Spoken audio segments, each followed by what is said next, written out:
वंशाभिवृद्धिरस्तु देवः सुमङ्गली भव देवालय शाश्वत धर्मकर्तृत्व देवाप्राप्तिरस्तु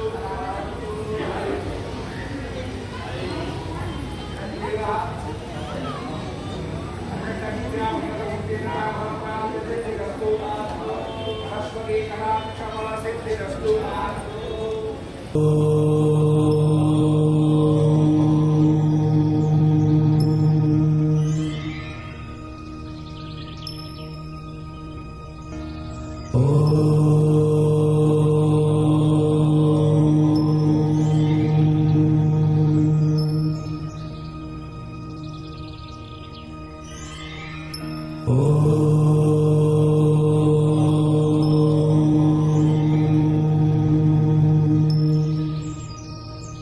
తల్లులకు మనమండి.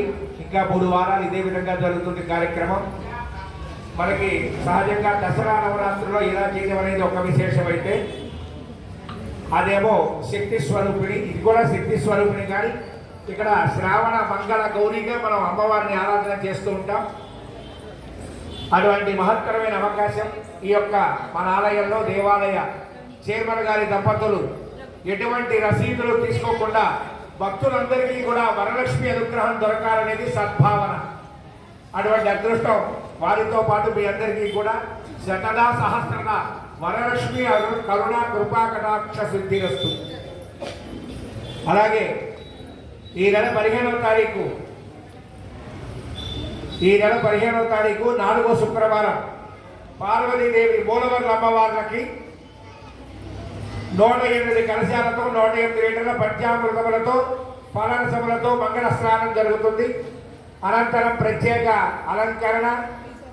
తదుపరి సాయంత్రం 1116 శ్వేత తామర పుష్పాలతో, తామర పూలు అంటే కలువ పూలు కాదండి, తెలుపు తామర పూలు. దయచేసి ఎవరైనా సహకరించే వాళ్ళు ఉంటే కనుక ఇక్కడ దేవాలయ కమిటీ వారికి ఒక పెన్ను పేపర్ తీసుకున్నారు, ఆ పేర్లు చెప్పండి, ఎంత ఇస్తారో చెప్పండి. అవన్నీ పోగు చేసి అమ్మవారిని చక్కగా సహస్ర పత్రాల పుష్పాలతో పూజ చేసుకుందాం. కమలే కమలాయతాక్షి శ్రీ విష్ణు కమలవాసిని విశ్వమాత క్షీరోదజే కమల కోమల గర్భగౌరి లక్ష్మీ ప్రసీద సతతం నమతాం శరణ్య. అమ్మవారు ఆ యొక్క పుష్పంలో నుంచి తామర పుష్పంలో ఉద్భవించింది కాబట్టి ఆ అమ్మని అవే తామర పుష్పాలతో పూజిద్దాం, అనుగ్రహాన్ని కోరుకుందాం. జై శ్రీమన్నారాయణ. నక్షత్రం వేసుకున్న తర్వాత అమ్మ అక్కడ మీరు పూజ చేసిన ఇస్తరాకు కానీ ఏమీ ఇక్కడ ఉంచద్దండి, మొత్తం తీసుకెళ్ళిపోండి. కవర్ తెచ్చుకోండి, ప్రతి వారం కవర్ తెచ్చుకోండి, ఆ కవర్లో పెట్టుకోండి. తర్వాత గణపతిని సేవించి నీలకంఠేశ్వర స్వామిని దర్శించి పార్వతీదేవి అమ్మవారి ముందు పంచహారతులు చూసి తీర్థ ప్రసాదం స్వీకరించి తరించండి. జై శ్రీమన్నారాయణ.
Oh